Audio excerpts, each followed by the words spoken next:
조금 더 조사를 해봐야 되겠습니다만은 관건은 어디냐면 김윤옥 여사 같은 경우에 이명박 전 대통령하고 공범 관계에서 범죄를 저지른 것인지 네. 아니면 또 단독으로 범행을 저지른 것인지 단독으로 범행을 저지른 건 이거는 어떻게 할 수 없는 부분이라서요.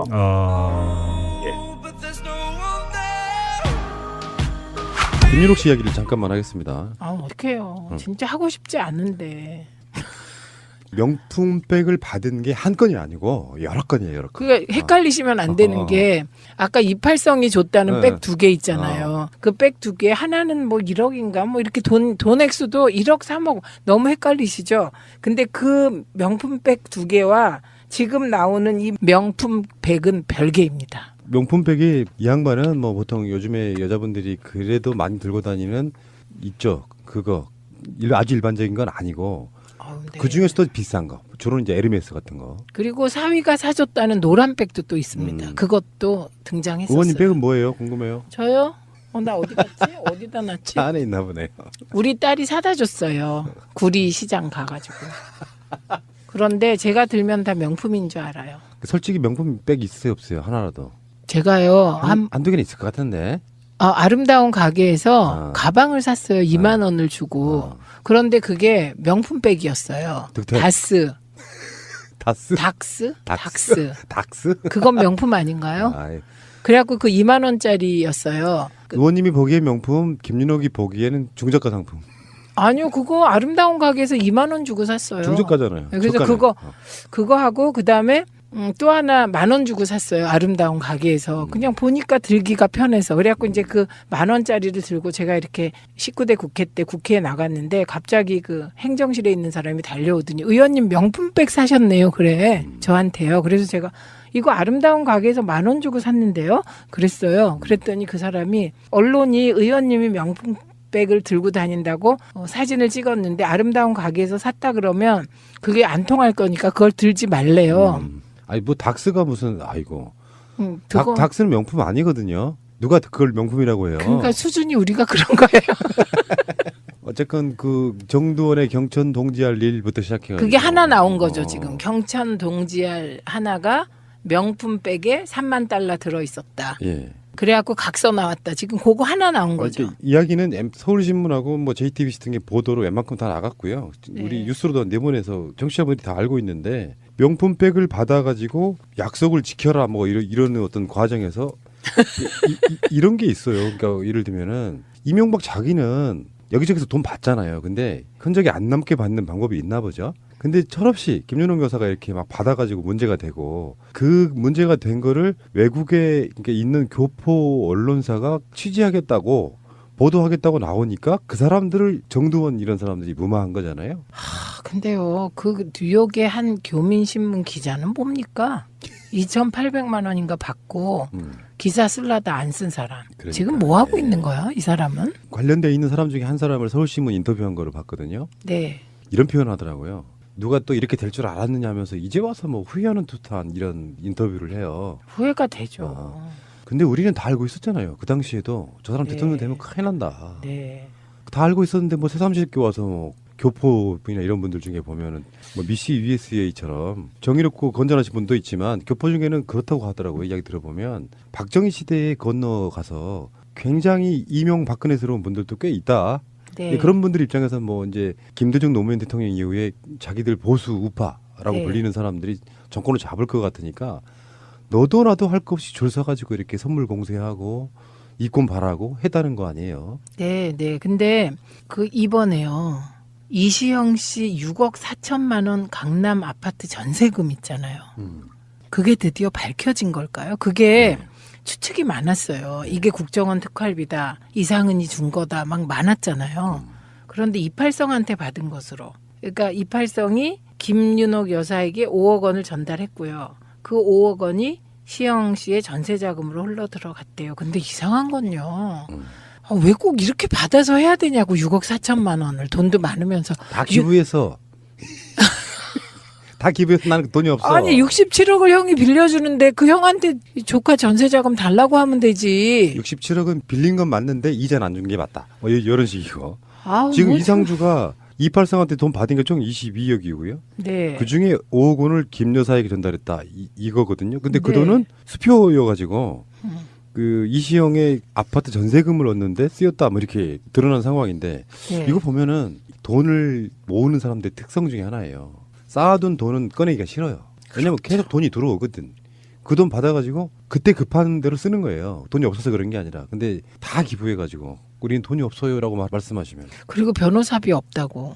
그러니까 근데 그건 이해가 가요. 당연히 이거 왜냐하면 가죠. 변호사비가 지난번에 그 유영아가 30억 박근혜한테 받은 게 뭐 변호사비다 처음에 이렇게 얘기했었잖아요. 변호사비 쪼로 뭐 이렇게. 그럼 변호사비가 한 30억 정도 되면 아들 전세자금 할 때도 6억 4천만 원인데 5억을 이팔성한테 받고 이랬잖아요. 그런데 변호사비를 어딘가에서 끌어와야 되는데 그러니까 자기 보유 재산이 지금 없는 거잖아요. 차명 재산을 가져와야 되잖아요. 어딘가 있다니까요. 땅속 파보면 수십억 있어요. 그런데 그게 증명이 안 되잖아요.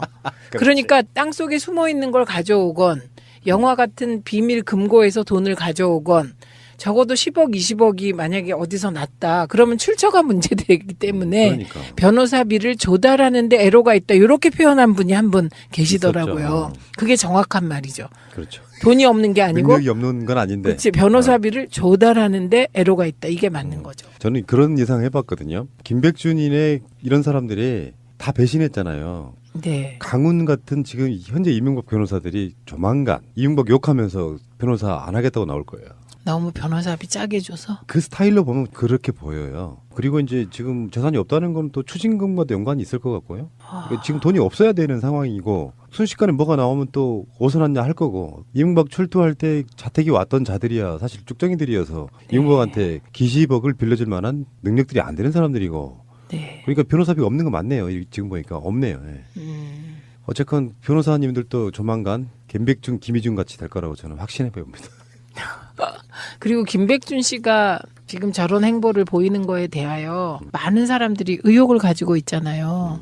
근데 그게 김희중 전 부속실장과 비슷한 이유랍니다. 퇴임하고 정말 안 챙겼대요, 사람들을. 이해하기가 어렵죠.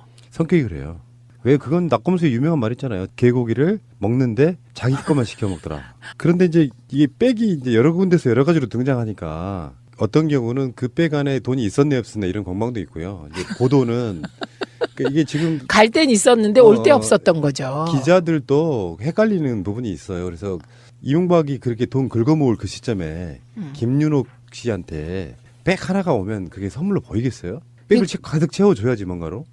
그 3억 사건 있잖아요. 그것도 돌려줄 때 보니까 빈 백이었다잖아요. 그러니까 갈 때는 돈이 들어있을 수도 있는 거죠. 그러니까 진실을 다투어야 되는 상황이죠. 네, 방금 전에 말씀드린 대로 이정열 전 부장판사 연결해서 이명박 전 대통령의 영장실질심사 출석 포기 이 문제 어떻게 되는지 자세히 짚어보겠습니다. 여보세요. 네, 안녕하십니까. 예, 안녕하세요. 자, 이명박 전 대통령이 출석을 하지 않으면 변호사가 대신 그 출석을 해서 진행이 되는 건가요? 어떻게 되는 겁니까? 네, 그렇습니다. 그러면 그 영장 실질 심사니까 실질 심사는 그대로 다 이루어지는 거고요. 네, 그렇습니다. 그러니까 다만 차이는 이제 영장실질심사가 이루어질 때 어떤 절차가 있냐면은 예. 판사가 피의자에 대해서 그러니까 구속 대상이 되는 피의자에 대해서 그 구속영장 청구서에 있는 사실관계가 사실인지 여부를 이제 물어보거든요. 신문을 하고 그다음에 그 절차가 이제 마무리되면은 만약에 검찰 측에서 출석을 하게 되면 검사가 그리고 네. 변호인이 그 구속영장 청구에 관한 의견을 진술을 하게 돼 있습니다. 예. 검찰 측에서 이제 발부해야 된다 그러고 변호인 예. 측에서는 기각해야 된다 그러고. 예. 근데 이제 그 앞에 하게 되는 피의자 신문만 생략이 되고 양쪽의 의견만 진술하고 아마 끝나게 될 겁니다. 그런데 이제 그 영장 실질 심사 다르게는 이제 구속 전 피의자 신문 이렇게도 부르잖아요. 네, 원래 그게 법정 용어입니다. 아, 구속 전 피의자 신문이 정식 용어입니까? 예, 정식 용어입니다. 네. 아, 그럼 좀 더 그 자세히 좀 설명해 주세요. 피의자 신문의 주된 포인트는 어떻게 되는 거예요? 일단 두 가지인데요. 하나는 네. 먼저 구속영장 청구서에 나와 있는 범죄 사실이 정에 대해서 인정을 하는지 네. 그걸 먼저 묻고 예. 그다음에 그 다음에 이제 피의자로 하여금 본인이 자신을 방어할 수 있는 이야기를 하게 하는 그런 의견 진술 기회를 준 그 두 가지가 핵심 포인트입니다. 예. 그러면 그 피의자가 이 신문에 응하느냐 응하지 않느냐가 네. 구속영장 발부 여부를 결정하는데 상당한 영향을 미친다고 봐야 되는 겁니까? 상당한 영향을 미칩니다. 근데 일단 그 전에 하나 말씀드릴 게 예. 원칙적으로 그 구속 전 피의자 신문 절차가 출석하냐 불출석하냐 이거 선택의 문제가 아니고요. 네. 원칙적으로 이 신문 절차에 회부를 하게 되면은 구인영장이 발부가 됩니다. 잡아가지고 이제 신문을 해야 되니까요. 아, 그러면 그 나가고 싶으면 나가고 나가기 싫으면 안 나가는 이런 거 아닙니까? 그러면? 예, 그런 건 아닙니다. 그런 건 아닌데 예. 이제 과연 그 이명박 전 대통령 측에서 그걸 노렸는지는 모르겠는데 네. 본인은 이제 자기 발로는 안 나가겠다고 하니까 그런 예. 구인장을 집행을 해야 된다는 얘기가 되고 그러면은 그 사저에 가서 강제로 이제 끌고 나와야 되는 그 상황이 빚어져야 되거든요. 예. 예, 그러니까 그런 모습을 비침으로써 어떤 탄압받고 핍박받는 그런 그 모양을 연출하려고 했을 수도 있는데 아무튼 그러니까 불출석하겠다 그래서 그렇게 자유롭게 할 수 있는 건 아니고요. 다만 그러니까 구인장을 집행하는 쪽에서 그렇게까지 할 필요 있겠느냐 해서 구인장 집행을 않고 그냥 진행을 하는 방향으로 그렇게 할 수도 있는 거고요. 그러면 원칙적으로 그 피의자 구속 전 피의자 신문에 그 출석을 하지 않으면 그냥 네. 진행이 되는데 그래서 구속영장이 발부가 되면 네. 그러면 그 집으로 가서 이제 강제 구인에 들어가서 예, 구치소로 그때 끌고 구속영장을 간다 가지고, 이렇게 되는 거죠. 그렇죠. 네, 그렇습니다. 근데 이제 예 말씀하세요. 모르신 사항에 대해서 답을 드리면, 예. 그러니까 아까 말씀드렸던 대로 이 구속 전 피의자 신문 이 제도의 요체는 피의자로 하여금 자신의 방어 논리를 그 판사한테 개진하라고 하는 그 부분이거든요. 그렇죠. 그래서 이 사건에서 피의자가 하고 싶은 얘기는 사실 그 법정에서 이야기를 하지 않으면 결국 남아 있는 건 수사 기록에 있는 것밖에 없는데. 그렇죠. 수사 기록은 수사기관에 의해서 작성된 피의자 신문조서가 요체거든요. 결국 피의자의 진술이라는 것이. 예. 거기에 이제 피의자에게 유리한 부분도 조사를 하게는 돼 있지만 사실 피의자가 원하는 만큼 그렇게 강하게 또 자세하게 기재가 되지는 않지 않습니까? 네. 예, 그러니까 그 영장 실질 심사를 하는 재판부 입장에서 볼 때는 정말 피의자가 주장하고 싶은 바가 무엇인지를 알 수 없는 상태에서 해야 되기 때문에 네. 상당히 영향을 미치게 되죠. 불리하게. 알겠습니다. 아무튼 불출석 하겠다고 밝혔고 네.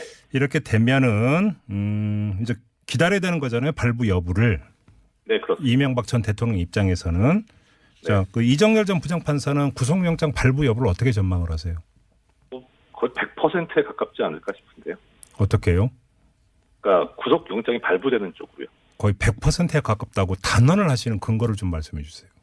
일단 한 가지 이제 뭐라 그럴까 알 수 없는 부분은 뭐냐면은 과연 이제 검찰에서 얼마나 이 범죄 사실을 소명할 것인가의 문제인데 그동안 여론 보도를 봤을 때 이 측근들의 진술이라든가 네. 그다음에 영포빌딩 지하에서 발견된 문건들을 보면 증거들은 꽤 갖춰져 있는 것 같아요. 그리고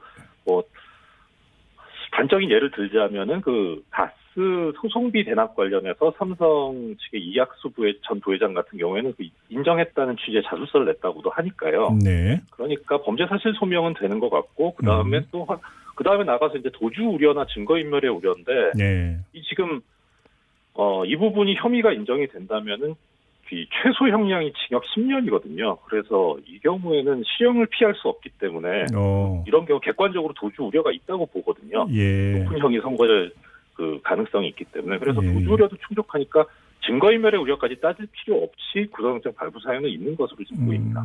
알겠습니다. 마지막으로 하나만 더 여쭤볼게요. 어제 최강욱 변호사하고 인터뷰하면서도 같은 질문을 드렸는데요. 김윤옥 여사와 관련된 의혹이 지금 계속 줄을 잇고 있지 않습니까? 네. 지금까지 나온 보도를 기초로 해서 질문을 드리겠는데요. 어제 최강욱 변호사는 구속 여부는 모르겠으나 기소는 불가피하다 이런 의견을 피력을 하셨는데 이정열 전 부장판사는 어떻게 보세요? 조금 더 조사를 해봐야 되겠습니다만 관건은 어디냐면 김윤옥 여사 같은 경우에 이명박 전 대통령하고 공범 관계에서 범죄를 저지른 것인지 네. 아니면 또 단독으로 범행을 저지른 것인지. 그게 중요한가요? 예, 만약에 공범이라면은 사실 법률적으로 보면은 기소를 해야 되겠습니다만은 예. 어떤 뭐 정무적인 이런 이유에서 한번 다시 한번 심사숙고할 필요는 있을 거는 같아요. 뭐 부부니까 어차피, 뭐 이런 것 때문에 예. 예, 어차피 또 주범이 이명박 전 대통령일 테니까 네네. 그 부분에서는 그런데 단독으로 범행을 저지른 건 이거는 어떻게 할 수 없는 부분이라서요. 예. 그걸 눈 감을 수는 그 없다. 그거는 그렇죠. 그 부분은 뭐 남편이 뭐 구속이 되거나 기소가 된다 그래서 뺄 수 있는 그런 상황은 아닙니다. 그럼 한 30초 남았는데 하나만 더 여쭤볼게요. 지금 최근에 불거지고는 이른바 명품 백 받았다는 거 있지 않습니까? 네. 이거는 공범 관계에서 나온 걸로 봐야 됩니까? 단독으로 봐야 되는 겁니까? 그러면? 이게 되게 어려운데. 예. 구체적인 내용을 모르니까 판단하기가 좀 예. 힘든가요? 네, 그렇습니다. 이게 그 이명박 전 대통령이 지금까지 해온 진술의 내용으로 보면 네. 단독범일 가능성이 상당히 높거든요. 그래요. 예. 네, 아무튼 지금까지 질문은 지금까지 나온 보도에 기초해서 드렸다는 점을 다시 한번 강조를 하고요. 뭐 이건 뭐 만약에 이제 조사가 이루어진다면 더 구체적인 뭔가를 갖고 하는 건지 이걸 좀 봐야 되는 건 아니겠습니까? 네, 그냥 이거는 일단 그냥 말줄임표로 그냥 가름하고 인터뷰 마치도록 하겠습니다. 고맙습니다. 얘기 들어보면 박정희 시대에 건너가서 굉장히 이명박근혜스러운 분들도 꽤 있다. 네. 그런 분들 입장에서 뭐 이제 김대중 노무현 대통령 이후에 자기들 보수 우파라고 네. 불리는 사람들이 정권을 잡을 것 같으니까 너도 나도 할 것 없이 줄 서가지고 이렇게 선물 공세하고 이권 바라고 했다는 거 아니에요? 네. 근데 그 이번에요. 이시영 씨 6억 4천만 원 강남 아파트 전세금 있잖아요. 그게 드디어 밝혀진 걸까요? 그게 추측이 많았어요. 이게 국정원 특활비다. 이상은이 준 거다. 막 많았잖아요. 그런데 이팔성한테 받은 것으로. 그러니까 이팔성이 김윤옥 여사에게 5억 원을 전달했고요. 그 5억 원이 시영 씨의 전세 자금으로 흘러 들어갔대요. 근데 이상한 건요. 왜 꼭 이렇게 받아서 해야 되냐고 6억 4천만 원을 돈도 많으면서 다 기부해서 다 기부해서 나는 돈이 없어요. 그러니까 예를 들면은 이명박 자기는 여기저기서 돈 받잖아요. 근데 흔적이 안 남게 받는 방법이 있나 보죠. 근데 철없이 김윤옥 여사가 이렇게 막 받아가지고 문제가 되고 그 문제가 된 거를 외국에 있는 교포 언론사가 취재하겠다고 보도하겠다고 나오니까 그 사람들을 정두원 이런 사람들이 무마한 거잖아요. 근데요, 그 뉴욕의 한 교민신문 기자는 뭡니까? 2,800만 원인가 받고 기사 쓸라다 안 쓴 사람. 그러니까, 지금 뭐 하고 있는 거야, 이 사람은? 관련돼 있는 사람 중에 한 사람을 서울신문 인터뷰한 거를 봤거든요. 네. 이런 표현을 하더라고요. 누가 또 이렇게 될 줄 알았느냐 하면서 이제 와서 뭐 후회하는 듯한 이런 인터뷰를 해요. 후회가 되죠. 근데 우리는 다 알고 있었잖아요. 그 당시에도 저 사람 네. 대통령 되면 큰일 난다. 네.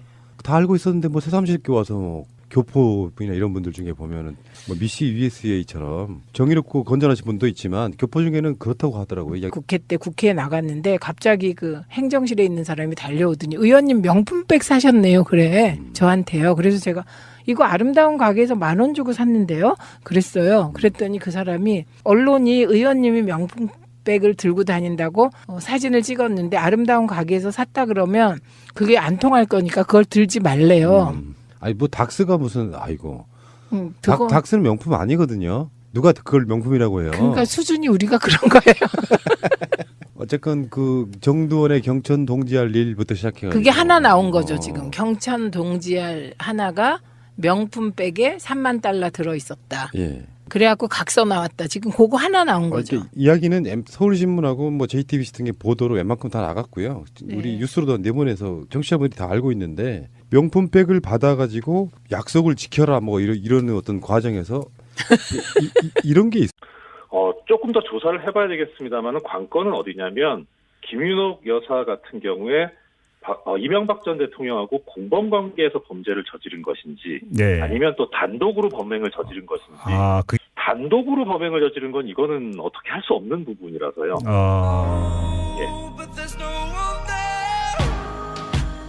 김윤옥 씨 이야기를 잠깐만 하겠습니다. 어떡해요. 진짜 하고 싶지 않은데. 명품백을 받은 게 한 건이 아니고 여러 건이에요. 여러 건. 그게 헷갈리시면 안 되는 게 아까 이팔성이 줬다는 백 2개 있잖아요. 그 백 2개 하나는 뭐 1억인가 뭐 이렇게 돈 액수도 1억 3억 너무 헷갈리시죠. 근데 그 명품백 2개와 지금 나오는 이 명품백은 별개입니다. 명품백이 이 양반은 뭐 보통 요즘에 여자분들이 그래도 많이 들고 다니는 있죠. 그거 아주 일반적인 건 아니고 네. 그 중에서도 비싼 거. 주로 이제 에르메스 같은 거. 그리고 사위가 사줬다는 노란 백도 또 있습니다. 그것도 등장했었어요. 의원님 백은 뭐예요? 궁금해요. 저요? 나 어디 갔지? 어디다 놨지? 차 안에 있나 보네요. 우리 딸이 사다 줬어요. 구리 시장 가가지고. 그런데 제가 들면 다 명품인 줄 알아요. 솔직히 명품백 있으세요 없어요? 하나라도. 제가요 한두 개는 있을 것 같은데. 아름다운 가게에서 아. 가방을 샀어요. 2만 원을 주고. 그런데 그게 명품백이었어요. 득템. 다스. 다스? 닥스? 닥스? 닥스? 그건 명품 아닌가요? 아이, 그래갖고 그 2만 원짜리였어요. 의원님이 보기에 명품, 김윤옥이 보기에는 중저가 상품. 아니요, 그거 아름다운 가게에서 2만 원 주고 샀어요. 중저가잖아요. 그래서 저가는. 그거 하고 그 다음에 또 하나 10,000원 주고 샀어요. 아름다운 가게에서. 그냥 보니까 들기가 편해서. 그래갖고 이제 그 10,000원짜리를 들고 제가 이렇게 식구들